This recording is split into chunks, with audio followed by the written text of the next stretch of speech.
इमरान हाशमी से मुताल्लिक हुमायमा का दिलचस्प बयान वायरल। पाकिस्तान शोबिज़ इंडस्ट्री की मारूफ अदाकारा हुमायमा मलिक ने बताया है कि वो भारतीय अदाकार इमरान हाशमी की पाकिस्तान आमद पर उनका इस्तकबाल किस तरह करेंगी। हुमायमा मलिक ने अपने भाई और अदाकार फिरोज खान के हमरा भारतीय सहाफ़ी फरीदुन शहरियार को ऑनलाइन इंटरव्यू दिया, जिसके मुख्तसर वीडियो क्लिप्स सोशल मीडिया पर वायरल हो रहे हैं। दौरान इंटरव्यू अदाकारा ने एक सवाल का जवाब देते हुए संजय लीला भंसाली के साथ काम करने की ख्वाहिश का इजहार किया।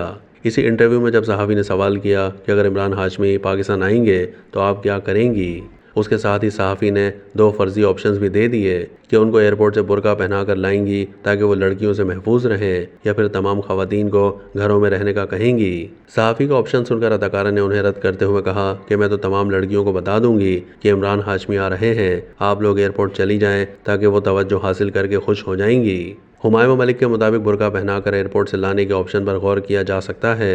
ये इमरान हाशमी को पसंद आएगा, लेकिन इमरान हाशमी को अपना स्टारडम बहुत पसंद है। उन्हें अच्छा लगता है जब लोग उनके गिर्द जमा होते हैं। अदाकारा ने यह भी कहा कि अगर कभी इमरान हाशमी मेरे साथ पॉडकास्ट में आए तो उनसे पूछूंगी कि वो इतना अपने आप में क्यों रहते हैं। ख्याल रहे कि हुमायमा मलिक और इमरान हाशमी ने 2014 में रिलीज होने वाली फिल्म राजा नटवर लाल में मरकजी किरदार अदा किया था, जिसके बाद से उनकी जोड़ी को बेहद पसंद किया जाता है।